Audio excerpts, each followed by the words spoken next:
Hello and welcome. Could you please state your name for the tape? Sure. My name's Adithya. Um, yeah. Before we proceed, I guess we should be on the same page regarding certain things.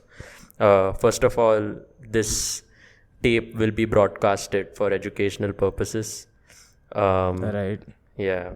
And secondly, like if you feel uncomfortable at any point, then you can withdraw from this session.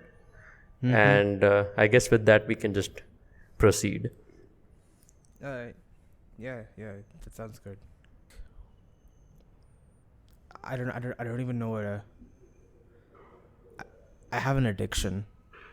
Mm-hmm. You know, it's just I look at all this freeware plugin stuff. Mm. And I think like I gotta have it. I gotta download it. I gotta have it on my laptop and I gotta play around with it. Hmm. But it's like I download all these plugins and nothing happens. It just sits there installed, you know. Hmm. I never use it. It's like I'm hoarding all of this. Just I'm so sorry for interrupting. Just to be on the same page as you regarding, like, what exactly does a plugin mean? Again? I mean, so I write music, right? Hmm. Hmm. So Yeah, like I've been you told. you can download these plugins. Okay. This computer software. It's just these synthesizers that can make all kinds of different things. It opens up a world, you know. Hmm. You can just write all kinds of cool stuff, and every time I see one, I have to download it. Hmm. I just gotta play around, tinker around with something, Hmm. come up with something cool, but I never do. It just sits there collecting dust. But even though I have so much already, I see something new and I just can't stop. Hmm. And there's so much. It's a rabbit hole. The plugins, you mean? Like, Yes. hmm. And it just seems to never end. Right. So, could you take me to the beginning as to where it all started? Like, you became, like, you sort of said that you are a music producer at present. Yeah. So, like, could you tell me right from the beginning where, like, this relationship with, like, where does plugin sort of come into picture? Well, I mean, I've been writing music for 8 years now. Hmm. And I mean, at the start, it was fine, I already had a lot of stuff and I was figuring it out and whatever I downloaded and used, and it just came together in the end to make stuff. Hmm. But then after a while, I just hit a peak. And it's like whatever I already had just didn't work out. And so I thought, maybe I need something new. Hmm. So, like any kid curious about, music and the possibilities of music, you go to the internet and you type in plugins. Hmm. And then you find all these websites that have free VSTs, virtual instruments, free, effects plugins. And then you start downloading. Oh, I'm going to use this. And it doesn't hit you at once. You start with 1, 2, maybe 3, but then you start getting greedy, and then all of a sudden your focus starts to shift, and it's no longer about the music, it's about the collection. The more I have, the better music I'll make. At least that's what I thought to myself, but I don't know, it just never panned out that way. Okay, that's interesting. So, from what I hear, I believe the concern is that you became a music producer for it to be like because you want to create music, but now you feel that the plugins, which are supposed to be an instrument in some ways, virtual instruments, but still instruments, to help you create music, that's doing the opposite. Like Yeah, it's just I'm more fascinated by the number of items in my plugin list than the music I'm making. Hmm. Sometimes I'll just sit there and I'll open something up and I'll just play around to see what it sounds like, right? Which is fine. I mean, that's how you start exploring stuff, but it just never goes on beyond that. If you don't mind me asking, do you play real instruments? I do, Okay. but I feel like in some sense they're also plugins. They're Oh, tools. okay. You can write a guitar. You can write guitar chords. Hmm. I can play some bass. I Hmm. even got the keyboard here. I can sit and I can play piano, but that's not interesting. It's not enough. I need something new, something unique, something never done before. I have to outdo myself. Okay. And Um. and the more obscure stuff I find, the more obscure and interesting music I can make, right? Mm-hmm. Mm-hmm. It's just it never stops. It keeps going. I don't know if I can keep up. There's just so much. Like, since you talked about wanting to stand out, I am suddenly interested in the kind of music that you listen to, because I believe that Everything, man. you must be having some frame of reference to sort of know what mainstream sounds like, in order It's to then everything. know. It's just everything. I want to do everything, Hmm. but for some reason I never can do. I have all the ideas in my head, Hmm. every genre of music, Hmm. all the ideas fleshed out in some form or the other, Mm-hmm. but it never sees completion. And I fall back into the loop where I just start downloading and downloading in the hopes that I'll make something new, but I never do. So what I see is you. Sorry. You have you've started, like, you start off with the intention of creating like something that stands out.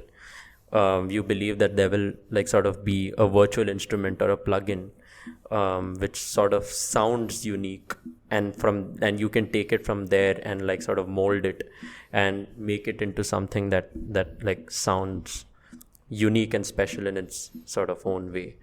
Yeah. But instead, you are fine.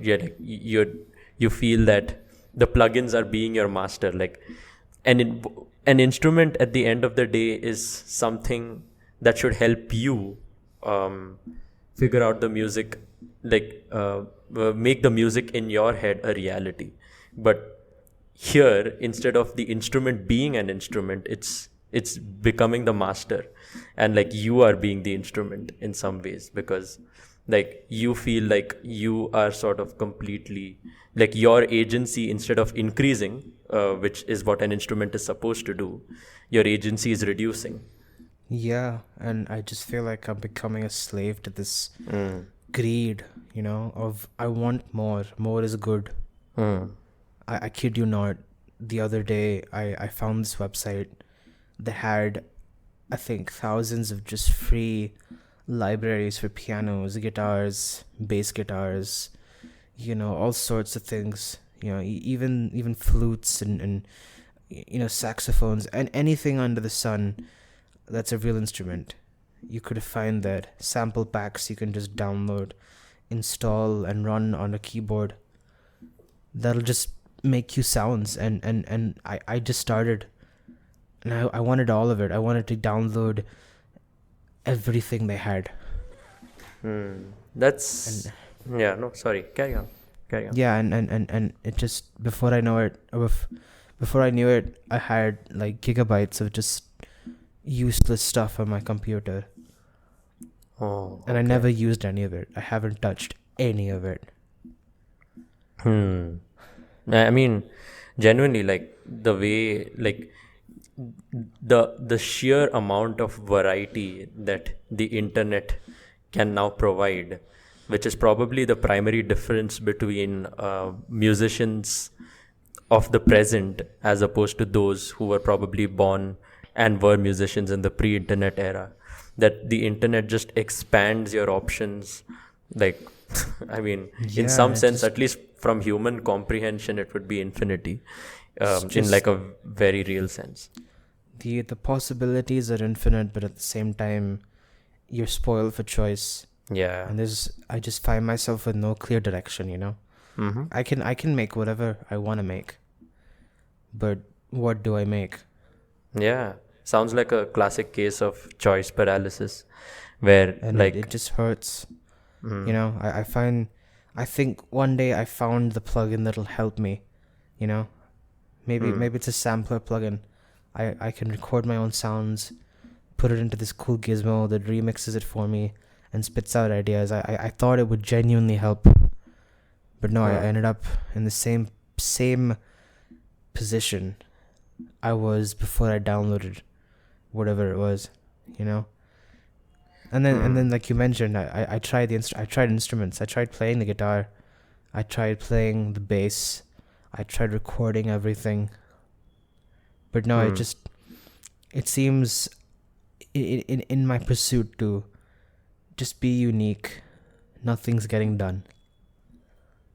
I in my head I've done everything, Hmm. Hmm. but there's no evidence of it. At the most, there's an idea sitting on a project somewhere that's half fleshed out, some rudimentary combination of notes, but it just never sees the light of day. I was actually wondering though, since you seem to have identified the problem all by yourself, which is that plugins are not helping you in the way that they're supposed to help you. And like the sheer amount of options that you have is sort of limiting you, is impairing your ability to make music. So I was wondering that since you figured out like the problem, and like you figured out what it was that caused this problem, I was wondering if you had like contemplated on stripping down, in the sense of like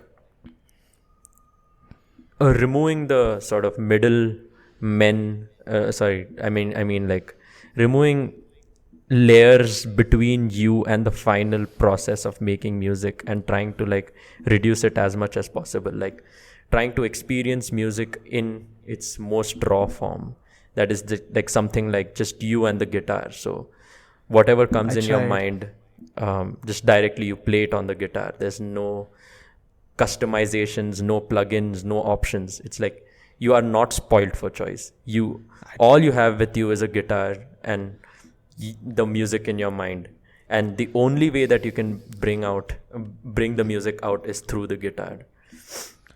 I tried. I sat down my guitar one day and I wrote 3 songs. But then, when I went to record it, I had all these ideas. Hey, maybe this could use, you know, some distortion, or an orchestral section. Oh no, maybe I can write synth parts for this. And then it started. You know, the desire to do more than I intended to. And I Hmm. know that I'll never be satisfied unless I fulfill that vision. And Hmm. so I'm left with a choice. Do I simply record this and forego, all these ideas, or do I spend the next maybe 2 months trying frantically to put this together and still somehow not be satisfied with the end result? So there is a grand vision in your mind whenever you start out with like a new track, like making a new track. There is like some vision in your mind as to how Yeah, exactly to the beat, how like precisely you know how the track is supposed to sound in your head. yeah. You know that beforehand, like before you even start making the track, or is it more like you start making the track and you hear your plugins, and like with the expectation that hearing certain sounds and tinkering around with the plugin settings will then generate an idea on the spot? I think it's mostly the second one. I start playing around with something and I come up with an idea, and then I try and flesh it out and then see what I can build from there. But I always get stuck with step 2.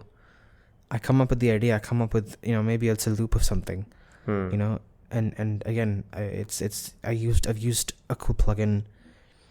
I've designed a sound that I'm happy with, but then I blank out. I can't think of ideas after that. Or maybe it's not blanking out. I have so many, I can't decide which one to do. And so yet again, I maybe because I came up with the first idea through a plugin, if I find more plugins, I'll come up with more ideas. And it just keeps on going. I find that I seek thrill, or I get more satisfaction out of building a collection than actually using whatever it is I've got. I mean, realistically, I don't need 10 different piano sounds. Yeah. That's legit. And yeah, what I find interesting here is unlike other kinds of addiction, like alcohol addiction or tobacco addiction, wherein like you have to get, like, eventually you have to work towards getting rid of the substance because it's bad for your body. In this situation, plugins are like instrumental to the kind of music you make, so you can't get rid of them completely. In which situation, it's clear that we can't completely kick plugins out of your life. We definitely need like a middle ground solution in some ways, wherein you're not completely removing plugins from your life, but at the same time you restrict its usage. For example, just as you mentioned right now, that you don't need 11 different varieties of piano sounds. You can make do with 5 or 6. Like let's say, hypothetically, you were to ration the amount of plugins you're allowed to use for a song, like a challenge, that you clear your libraries that you have collected, because that puts you in that pattern of wanting to start, like sort of tinkering around, and then kind of deciding which one to go for, and then getting stuck in that loop of choice paralysis. Like, instead of that, what if you were to try something like selecting 5 plugins and just kind of limiting yourself to those 5 plugins, that you're not allowed to go beyond those 5 plugins. These are the 5 plugins. These are the 5 virtual instruments that you will use for the track. Which is your favorite plugin, actually? And let's start with that. Which plugin is your favorite? So out a of all the couple years plugins back, that you use.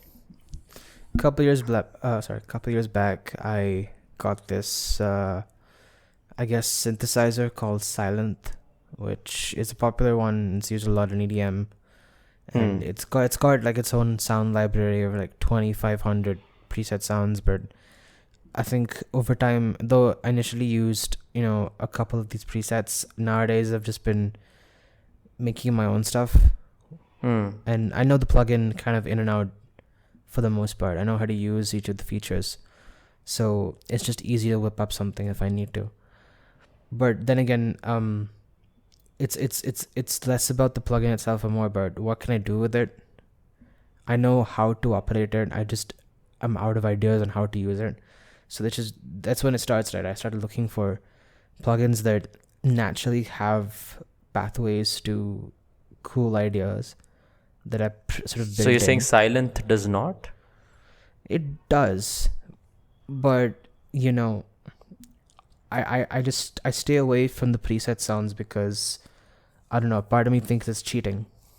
Oh, really? Like, Yeah. I was actually even kind of wondering how many permutation, combination, like how vast a plugin is Silent. Like, how many sounds? It's vast.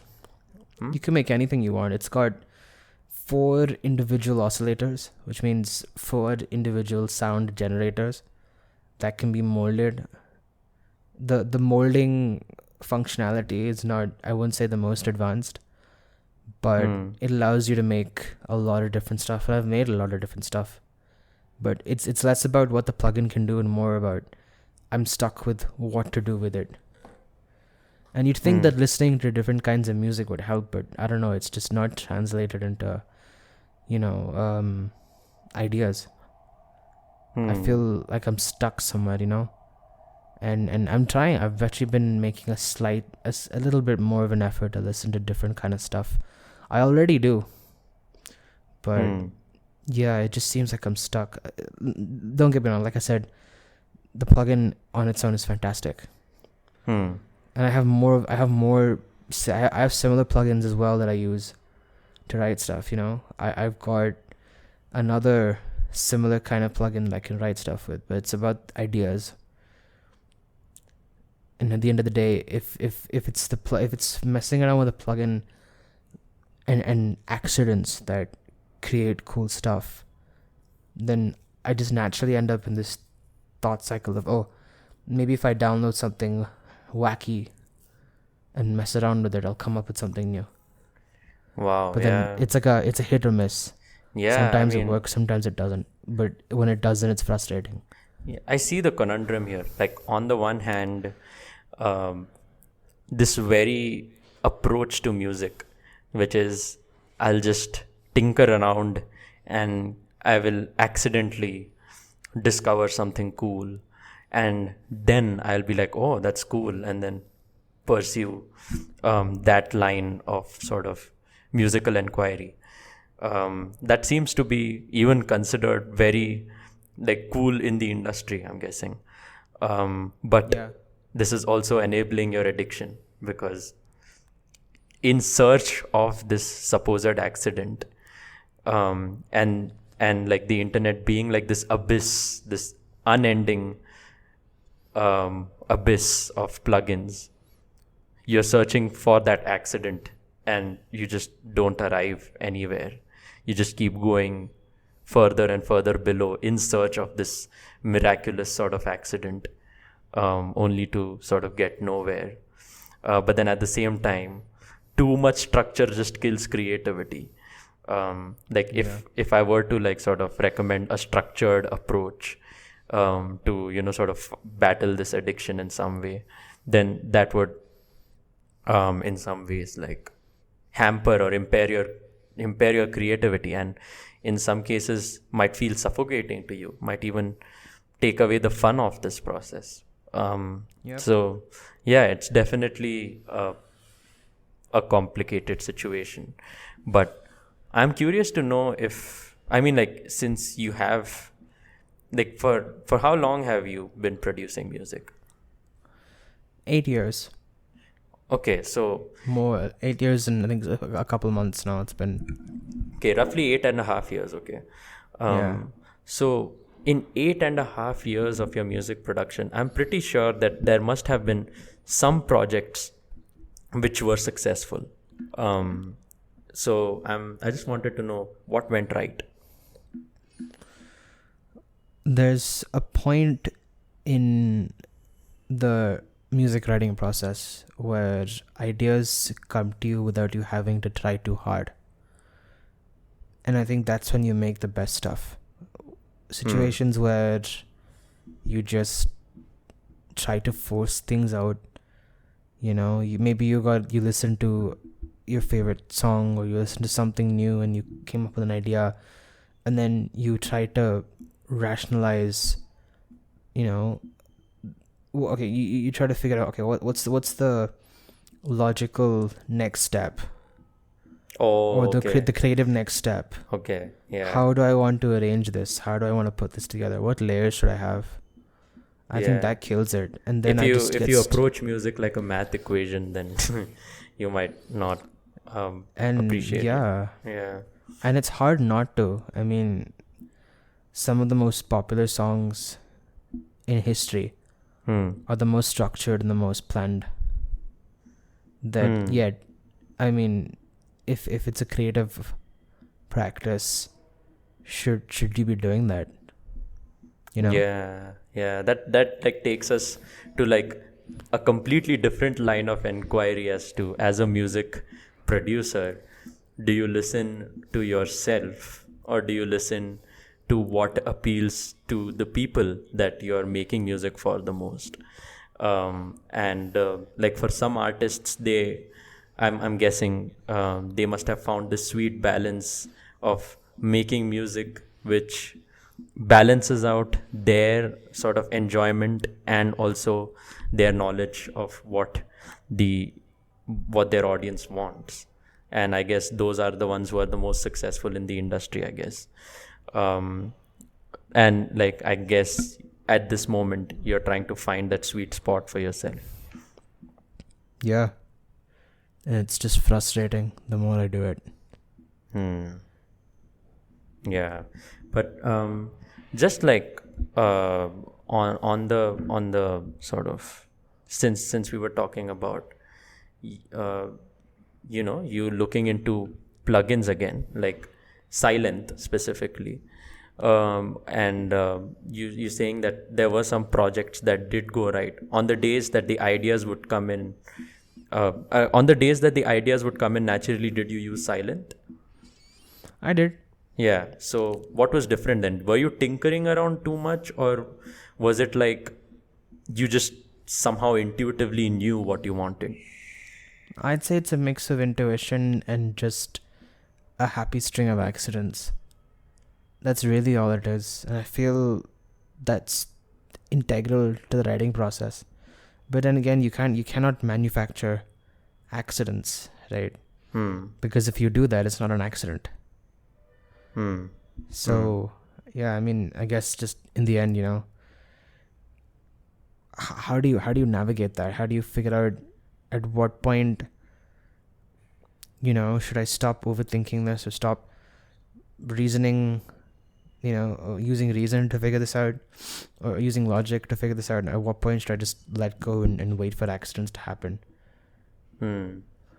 Yeah. So, yeah.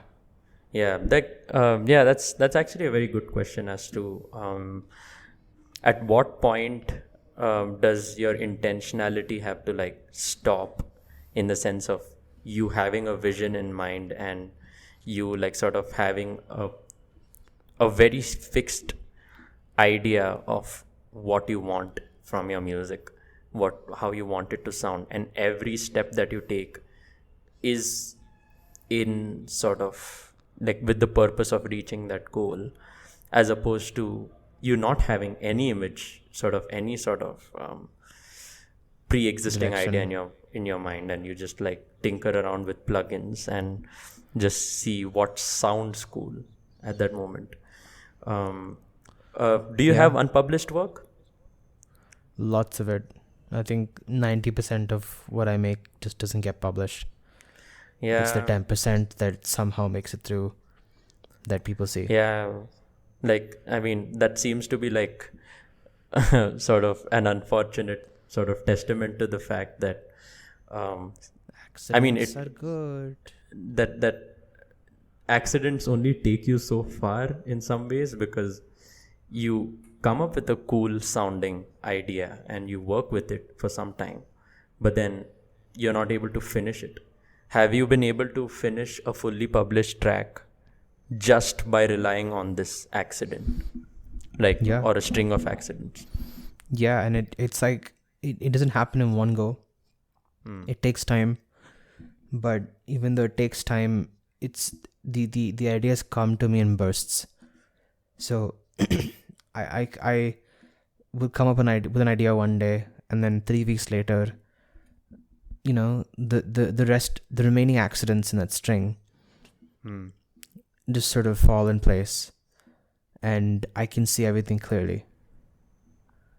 It just falls in place. It just falls. on those days when it falls in place, you still rely on accidents, or you just sort of know in that chaos also how to...